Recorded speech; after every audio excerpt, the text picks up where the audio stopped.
ਕੱਲ ਵੀ ਕਿਸੇ ਦਾ ਕੱਢ ਕੇ ਲਿਆਂਦਾ। ਹਾਂਜੀ ਚੰਗਾ ਸਫਾਇਆ ਕਰ ਗਿਆ ਅਗਲਾ। ਲਾਲ ਜੈਕਟ ਵਾਲਾ ਨਾਲ ਦੱਸੋ। ਲਾਲ ਜੈਕਟ ਵਾਲਾ ਬੰਦਾ ਇਹ ਲਾਲ ਜੈਕਟ ਵਾਲਾ ਇਹ ਵਾਲਾ ਸਫੈਦ ਟੋਪੀ ਸਵੇਰ ਟੋਪੀ ਪਾਈ ਹੈ ਲਾਲ ਜੈਕਟ ਜਿਹਦੇ ਮੇਰੀ ਉਂਗਲ ਦਾ ਇਸ਼ਾਰਾ ਜਾ ਰਿਹਾ ਨਾ ਇਹ ਬੰਦਾ ਜੀ ਇਹ ਵਾਲਾ ਇੱਧਰ ਭਾਜਾ ਇੱਧਰ ਜਾ ਇਹ ਹੁਣ ਇੱਕ ਮੋਬਾਈਲ ਉਹਨੇ ਕੱਢ ਲਿਆ ਤੇ ਦੂਸਰਾ ਕੱਢਣ ਵਾਸਤੇ ਉਹ ਆ ਗਿਆ ਇੱਕ ਬੰਦਾ ਹੋਰ ਹੀ ਮੇਰਾ ਨਾ ਦਾ ਹੁੰਦਾ ਇਹ ਹੁਣ ਮੌਲਵੀ ਸਾਹਿਬ ਦਾ ਕੱਢਦਾ ਪਿਆ ਮੋਬਾਈਲ ਤਸੱਲੀ ਨਾਲ ਜੀ। ਤਸੱਲੀ ਨਾਲ ਉਹ ਨੀਲੀ ਜੈਕਟ ਵਾਲਾ ਇਹ ਕੱਢਦਾ ਪਿਆ ਇਹ ਕੱਢ ਲਿਆ ਉਹਨੇ। ਵੇਲੋ ਬੰਦੇ ਹੁੰਦੀ ਚਾਹ ਚ ਕਿੰਨੇ ਹੈ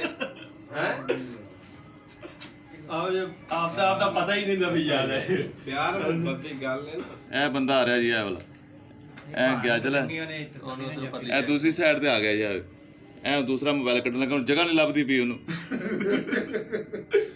ਇਹ ਜਨਾਬ ਇਹ ਹੁਣ ਇਹਨਾਂ ਦਾ ਭਾਈ ਹੋਰਾਂ ਦਾ ਕੱਢਣ ਲੱਗਾ ਮੋਬਾਈਲ ਇਹ ਕੱਢਦਾ ਪਿਆ ਇਹ ਕੱਢ ਲਿਆ ਉਹ ਆਵਾਜ਼ ਨਜ਼ਰ ਆ ਰਿਹਾ ਜੀ ਇਹ ਕੱਢ ਲਿਆ ਇਹ ਚਲਾ ਗਿਆ ਹੁਣ ਅੱਗੇ ਕੰਮ ਪਾ ਗਿਆ ਸਾਰਿਆਂ ਨੂੰ।